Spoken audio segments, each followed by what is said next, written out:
Que Viure és Múrria va ser fundat l'any 1898. Inicialment va ser anomenat La Puríssima, en honor a l'església parroquial situada al costat, i en aquella etapa primigènia va destacar com a torrador de cafè i com a fabricant de neules. Sense abandonar la seva activitat inicial, l'any 1916 Joan Soler, el relleu dels fundadors, la transformava en una botiga de productes alimentaris de qualitat.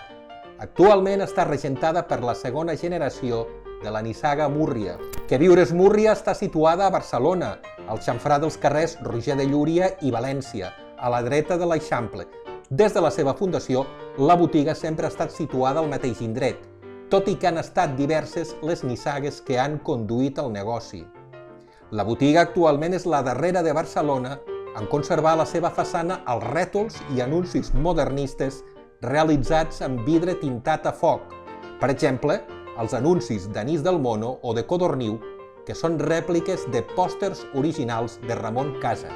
Quan Que Viure és Múrria va ser fundada, l'Eixample de Barcelona estava en plena expansió constructiva.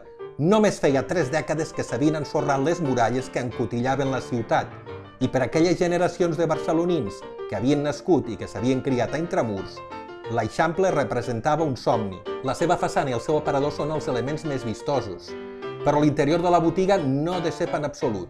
El taulell, les lleixes, l'aparador des de dins o el rellotge situat sobre els prestatges es conserven tal i com eren en origen i ens transporten a través del túnel del temps a la Barcelona de principis del segle XX. Que Viure és Múrria és una de les botigues de la ciutat i del país que més i millor conserva la seva traça original.